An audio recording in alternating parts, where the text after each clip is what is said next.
Respect, honor, and recognition are not begged for, rather, they are earned. Living in this society without value and respect is like being that person sitting by the roadside, surrounded by people yet unnoticed by anyone, be it our parents, friends, family members, relatives, girlfriend, boyfriend, partner, or even in job, school, or college.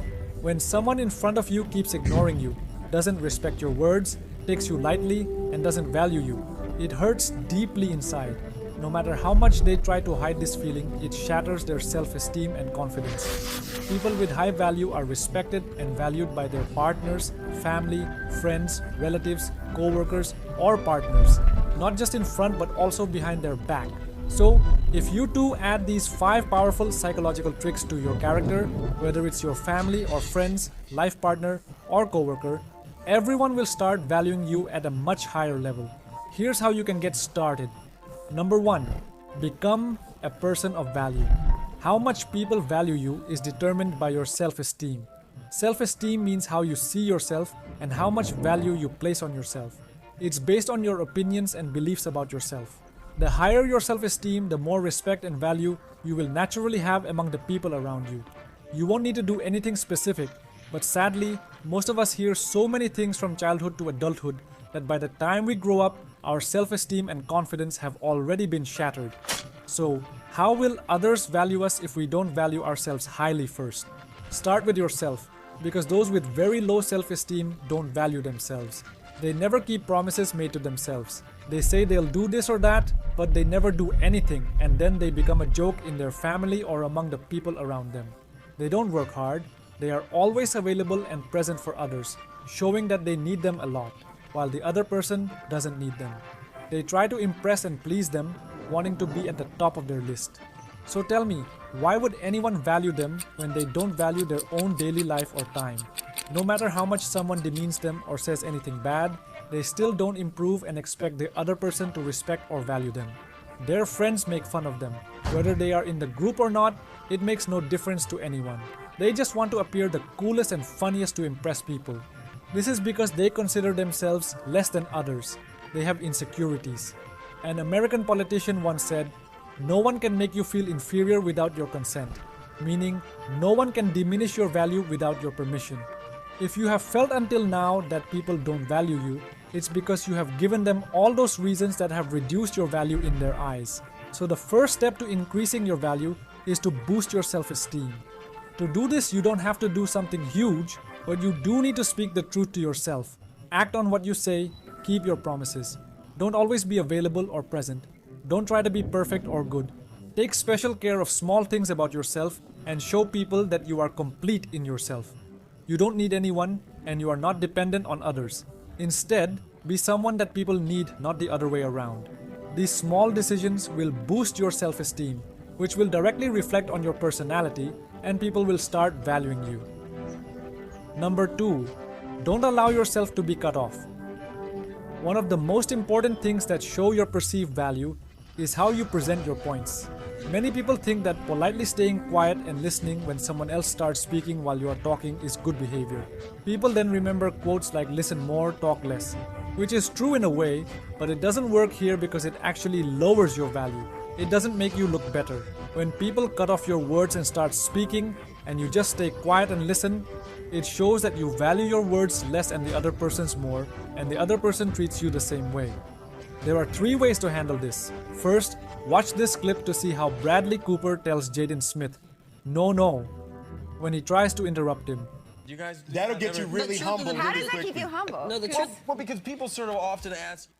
Now look at Jaden Smith's father, Will Smith, and see how he speaks his mind. By just speaking a little louder and more assertively, Stuff like, don't they say great things about you? God, Will no. Smith, I liked him in Bad Boys, but he got some big ears. Dude.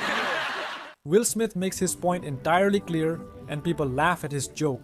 Now see this clip of Russell Brand and how he simply completes his point in his natural tone. It's your program. Okay, no, but we're- you did ask to see. No, the I did, boots, and I you're liked a fellow the boots. English woman, so And we I felt do- we- obliged. Another very powerful way is next time someone interrupts you in a conversation, don't do anything. Stay calm for a second, pause, and then say, "May I finish?" This instantly commands respect and increases your perceived value in the conversation. Number 3, openly share your shortcomings. If you believe in the concept of fake it till you make it, you are reducing your value. People think that if they hide their flaws, they will appear better. That's not true. When you hide your flaws, the other person can easily catch on. People don't want perfection. No one is perfect, and everyone understands this very well. People don't judge you by your flaws. They judge you by how you see your own flaws. Accepting your truth requires a lot of courage, and only those who have the courage to accept the truth are valued. Number 4, don't apologize just to avoid conflict. You've seen many people who don't like to argue, who don't fight much with anyone, and when a conversation escalates, they say, okay, it's my fault, you are right, now let's end this. You might think this behavior increases their respect in the eyes of others, making them think, wow, this person didn't fight, they are so good, thus increasing their value. But nothing like that happens. In fact, the other person starts looking down on them even more, thinking they have no fighting spirit and are cowardly. They will take advantage of this behavior. It's not about winning the argument or proving yourself right, it's about holding the value of your words. If the other person disagrees, that's fine, but don't diminish the value of your point. If you keep doing this repeatedly, no one will value anything you say. Number 5, complement your competition. In psychology, there's a term called spontaneous trait transference, which means the words you use to describe others are the same words people will use to judge you. On one hand, when you speak ill of someone to prove you are better, you create a negative image for yourself.